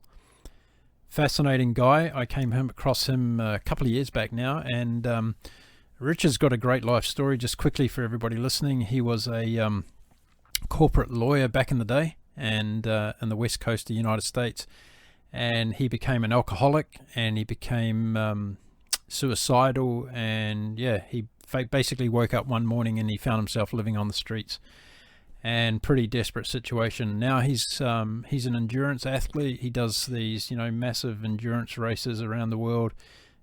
He's a plant-based guy. He's married a lady who's right into the whole plant-based diet stuff. They're doing books and workshops and shows and retreats around the world. He's got a great podcast show that he gets on some pretty interesting people from all over the planet. So check him out, because I think you'd like him, Bob. Yeah, it sounds it. I just gave him a quick Google search, and he seems like Yeah, an interesting guy. Yeah. Rich Roll. It seems like he wrote the Plant Power Way, and Yep. everything I've read. So this is probably going to piss off some meat eaters, but from the information I've read, and it's not just in books like his, but in like National Geographic, where they'll do a study or they'll have a guy travel the world to understand the people who live the longest. I think they're called centenarians or something Yeah. like that. So Yeah. this guy went around and he tried to interview centenarians throughout the planet, and what he found was they were consistently ate a plant-based diet.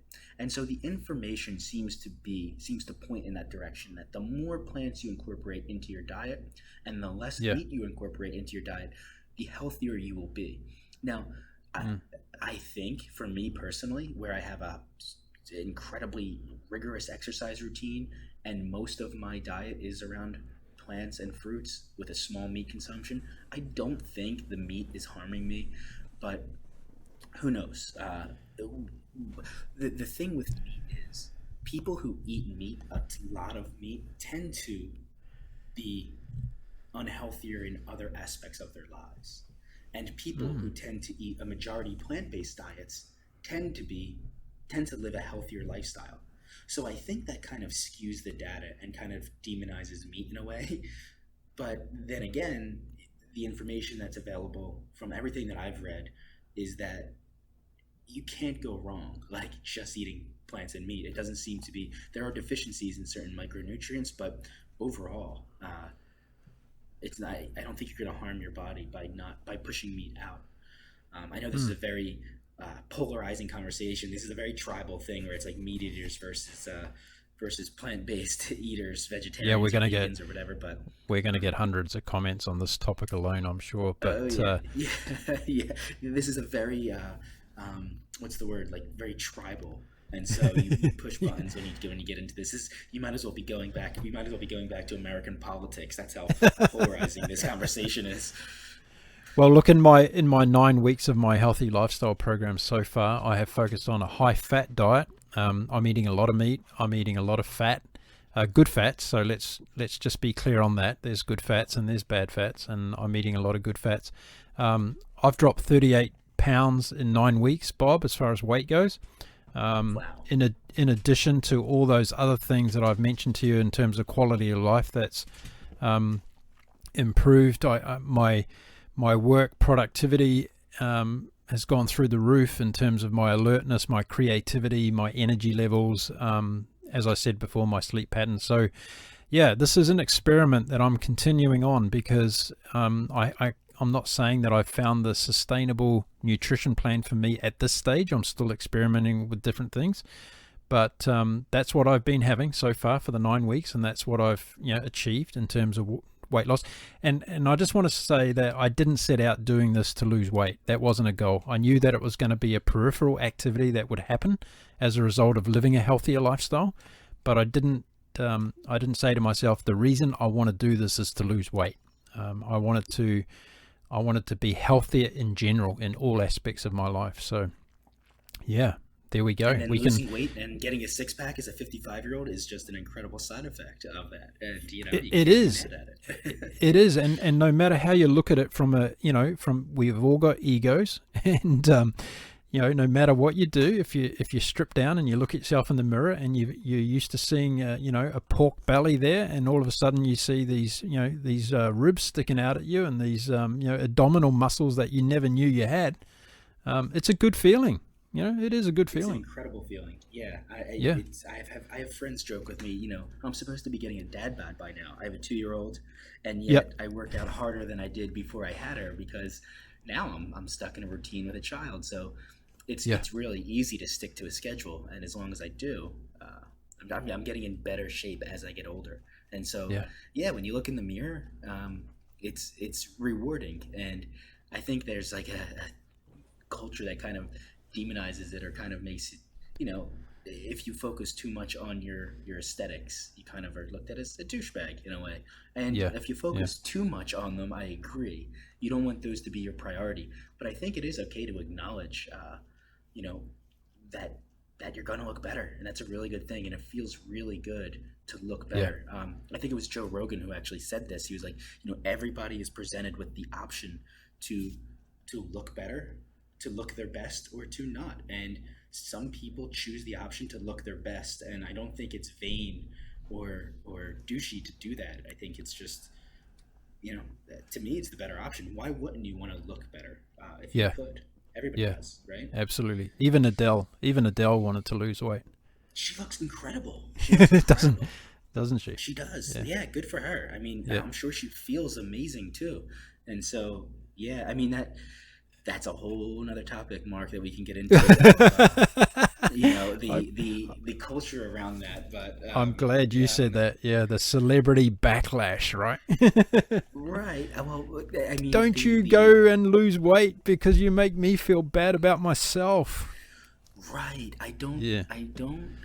So there's a difference between fat shaming, right? That's horrible. You should never make fun of somebody for being overweight. That's a shitty thing to do to somebody. But at the same time, you should encourage people to be as healthy as they possibly can be.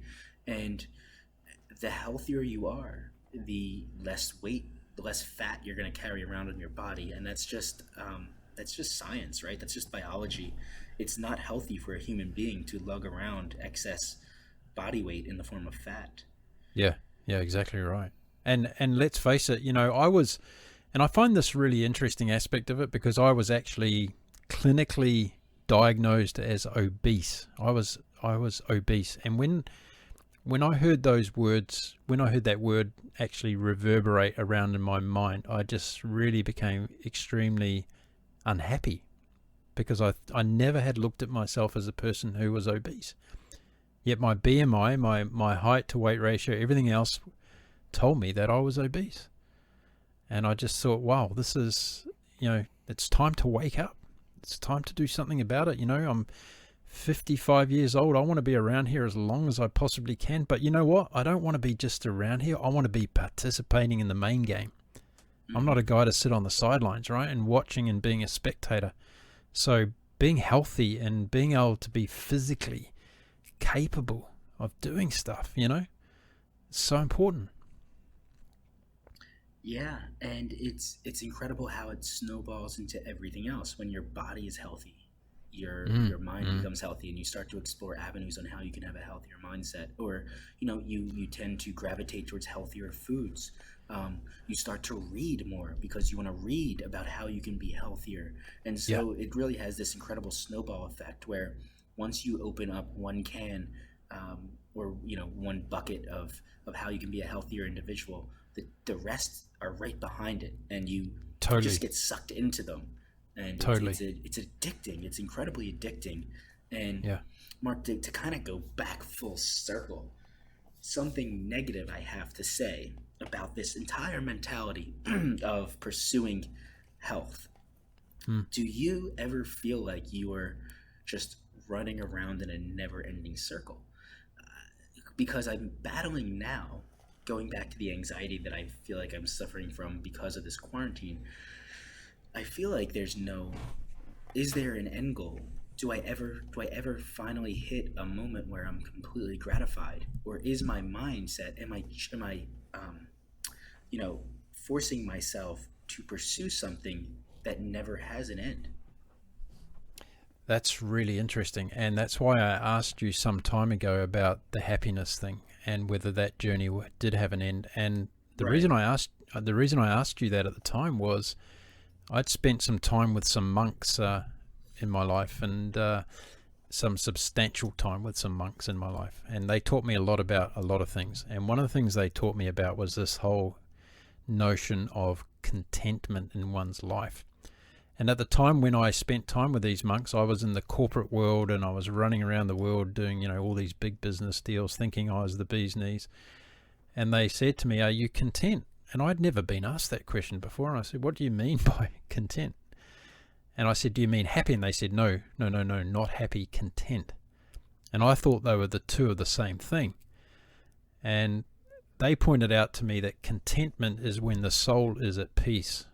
And I thought, well, that's a really interesting concept. Is my soul at peace? And no, it wasn't at peace. So since that time that I spent with those monks, I've been on a mission to find out what it is where I can find contentment in my life, instead of being in constant pursuit of running around in circles like you just mentioned. So rather than being like that, I've adopted this philosophy that every day when I wake up, I've got a bowl sitting on my dining table, Bob, and that in that bowl I've got little pieces of paper where I write down something that I'm grateful for in my life every single day, and I put it in that bowl. And at the end of the year, on New Year's Eve, I sit down and I read all those little pieces of paper, so there'll be 365 in the bowl, and I read them all back to myself to appreciate all the things that I have in my life that I'm grateful for. And that's just my little way of appreciating where I'm at in that contentment journey of my life. So I don't actually get up looking at something that I'm pursuing and chasing to give me that contentment. Rather, I'm doing a reflection process on what I already have in my life that's providing me with contentment, if that makes sense. That makes a lot of sense. That's a really great method. I might have to adopt that myself, because I don't... So since doing that, I've stopped looking forward at the things that I need to chase, or I feel as though I need to chase, and rather looking back at the now, the present that I have right now. What am I appreciating more that I have in my life today? And that's really helped me on this healthy lifestyle program that I'm creating for myself, because rather than setting the bar too high or looking too far into the future, I'm actually looking at all the milestones I'm achieving in that program on a daily basis. And I'm rewarding and celebrating that as part of my life. And when I say reward, I'm not doing that with food. I'm doing that with a smile to myself in the mirror and saying, hey, job well done, right? When I have a shower and see my naked body in the different shape that it is now to what it was 9 weeks ago, I smile and I appreciate that achievement. So those are just some of the little things that I'm doing. Yeah, that's where I struggle the most, I think, is taking the time to reflect on what I've achieved up to this point, because I do put so much focus on the next step, and I always look at my to-do list, and I never look at the tasks that were already checked. I'm always looking at the fresh one. What am I doing today? What am I getting done? There are obviously moments where I reflect on the fruits of my labor, whether it's the podcast that I've now been working on for a few years, and we're getting incredible guests, people that I used to read about in National Geographic.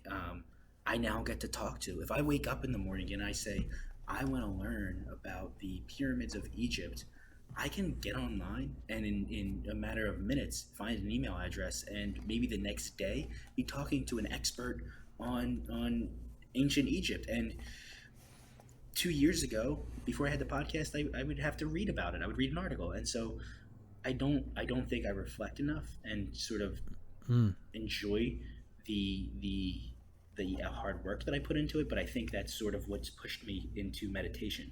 And so I'm conscious of my my downfall, or whatever you want to call it, my lack of contentment. And so I think that's maybe the first step in changing it. So we'll see how it goes. But yeah, I like that method with the bowl a lot, Mark.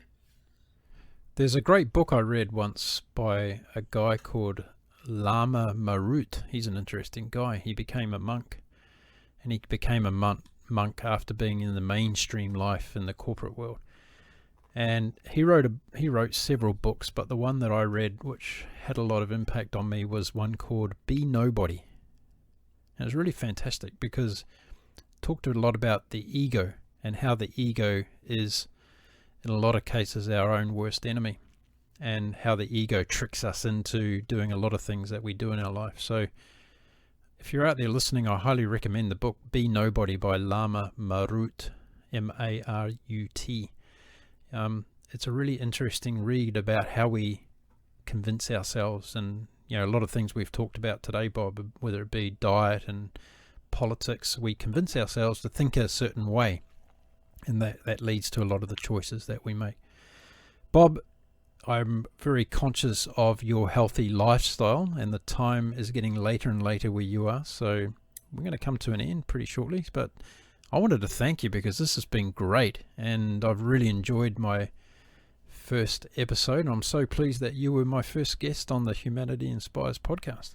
Mark, I really appreciate it. And, our friendship, the short friendship that we've had thus far, and every conversation that we've been able to experience together has been great. So I really thank you for being not only coming on the podcast in general, but being your first guest. And I look forward to meeting you when you make it to the United States for the Great Loop project. Great Loop, yeah. Right, yeah. And so I was actually telling my wife about that the other day, that I have the podcast. Remember the Great Loop project I told you about? I'm going on the podcast with that guy, and she remembered because I was looking forward to it. So I'm looking forward to meeting you when that happens, and you can come to the United States after everything clears up and we get to whatever the new normal is, as they say. Well, look, what I'd like to do before I end the first episode of my new show is I'd like to give you the floor to share whatever thoughts you'd like to put out there to anybody listening to this anywhere in the world right now about anything you want to share, Bob. The floor is yours, mate. Sure. Yeah. I mean, if you're listening to this and you're listening to it because you're trying to find inspiration or motivation to be a better, healthier person, then what I would say is that it takes one step. Don't underestimate the power of that very first step, because once you take the first step, it gets much easier to follow through with your second foot. And the more steps you take, you sort of chisel away at any insecurities or uncertainties you have, you'll be surprised how quickly progress comes.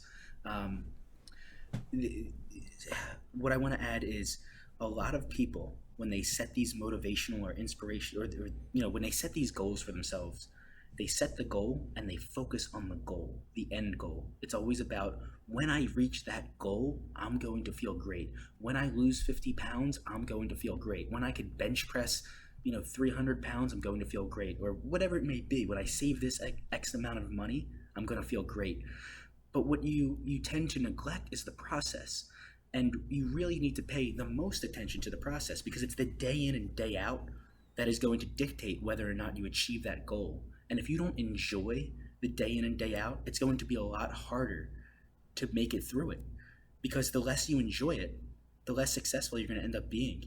So put all of your effort, set the goal, but put all of your effort into the daily tasks, the hour by hour, the meal by meal, the workout by workout, because that's what's going to make sure that you achieve that goal. Yeah, fantastic. Great way to end, Bob. Thanks for sharing that. And thank you again. Stay well, stay healthy, and I'm sure we're going to have you back on the show sometime, so it won't be the last. Thank you. Thank you so much, Mark. We're absolutely going to talk again.